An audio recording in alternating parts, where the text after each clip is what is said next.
Hello hi friends नमस्कार सांस mom kitchen को आपण मान को स्वागत। आज मु मो किचन रे क्षीर पोड़पिठा बनईची। यह ठीक माप रे करिले पूरा परफेक्ट होता है। देखंतु केते सुंदर दिखाउची और पूरा स्पंजी मध्ये होईची। चलंतु तार प्रिपरेशन जानिबा और देखिबा किपरि भाबरे होची। चलंतु एबे तार माप देखि नबा। एबे मु एटी गोटे ग्लास अरुआ चावल नहींची और याकू भिजई देबा। जो ग्लास रे चावल नहींची से ग्लास रे ही परफेक्ट माप करिया पई मु चीनी मध्ये सेथिरे अधा नहींची। आपण चाहिले फुल करि पारंती। मु टिके मीठा कम रखीची और से ग्लास रे ही मापिकी क्षीर 4 ग्लास नहींची। चलंतु एबे प्रिपरेशन करबे। मु 5-6 घंटा आगु चावल बतरेकी धोईकी सफा कर देइची। मुझे अरुआ चावल नहीं आपड़ चाहिए खीरी चावल भी नहीं पारे पोड़पिठा बहुत टेस्टी होता है। खीरी चावल ग्राइंडिंग जार नहीं चावल सब पके देती और या अल्प पानी देकी गोटे फाइन पेस्ट बनईदेवा।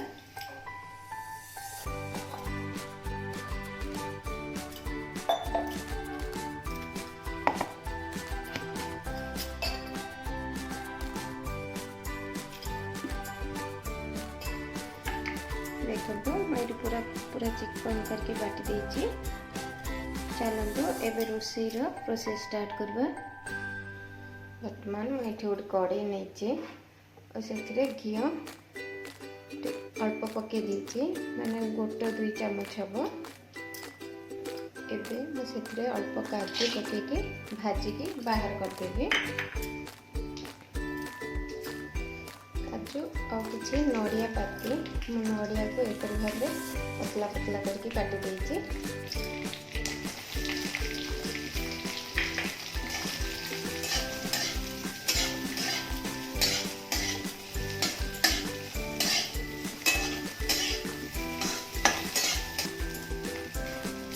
एबे काजू नड़िया भाजी गला मुझे सब बाहर कर देती।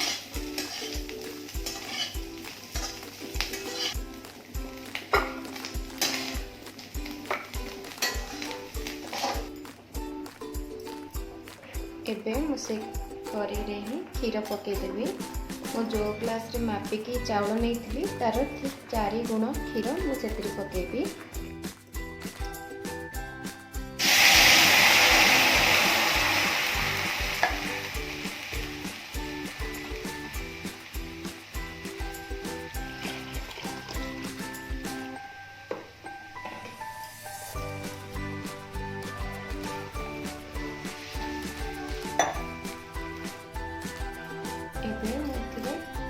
गोटे गिना चीनी पके दूची।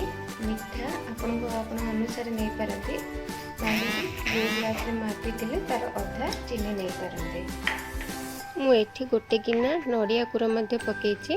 ता वीडियो करिया को बंद हो जाई। अल्प लूण वर्तमान आमे ए क्षीर फुटिबा जाई अपेक्षा करबा। वर्तमान क्षीर फुटी गला।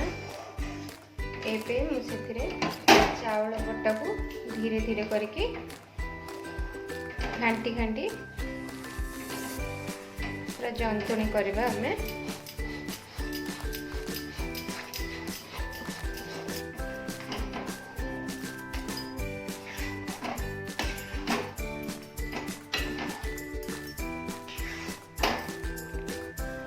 गैस को स्लो करके एपरी भाव रे जंतुणी करछि। जंतुणी टिके पानिया थिबा ही आमे बंद कर देबा। एबे मु सेतरे से जो भाजी थिबा काजू और नड़िया पाती ए सब को पके देबे।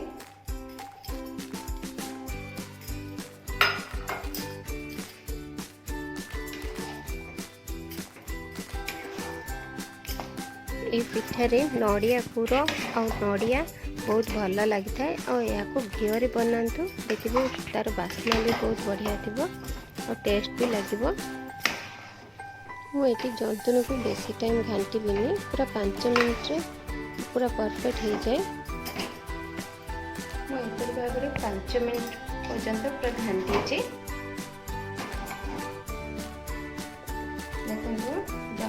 एपरी पानिया थी ही बंद करदे।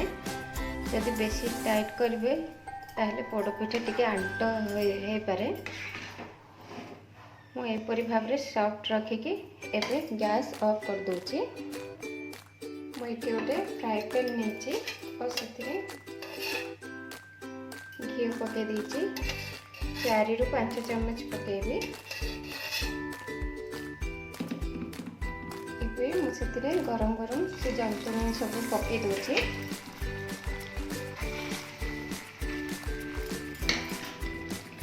वर्तमान मो पानी हाथ होपरी भाव टिके सेट कर दूची। अच्छा तो घी हाथ भी लगे हम मो घी पकई ऑलरेडी तो मो हाथ में पानी लगे एपरी कर दूची सेट रे। और या को हमें सीम रे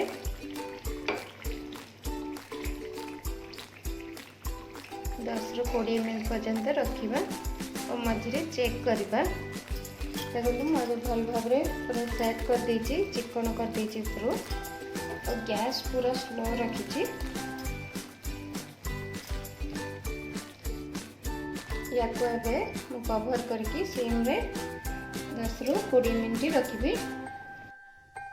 वर्तमान 20 मिनट हो गलानी। एबे चेक करबा कि ना साइड सब हो गलानी। ये चुरी देखो एपरी भाव देखा तो आउ 5 मिनट के रखा आम।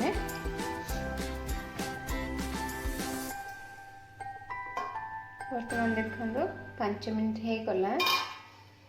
एबे गैस ऑफ कर देबी और चेक करबा होइछि कि नहीं। वर्तमान हो जाइछि पूरा। या को हमें ठंडा कर देबा और तापरे बाहर कर देबा। देखो एबे पूरा पूरी ठंडा हो जाइछि, पूरा ठंडा हो जाइछि और यहाँ पूरा सेट भी हो जाइछि। किछि हाथ रे चिपकुनी माने पूरा सेट हो जाइछि। या को मु 1 ରୁ 2 घंटा पूरा ठंडा करिया को छाड़ देछि। या को फ्रिज रे रखिकी खाइले मध्य बहुत बढ़िया लगी थाए। वर्तमान मु एपरी भाव एबे काटिबी परे फ्रिज रे रखिबी। एबे मु छुरी साइज रे पूरा साइड जाक एपरी भाव रे काटी देबी।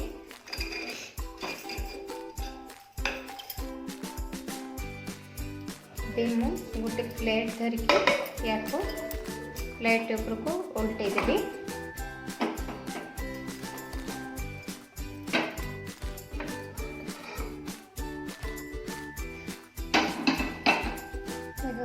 सेट हो जाइए और बहुत बढ़िया कलर भी आसी।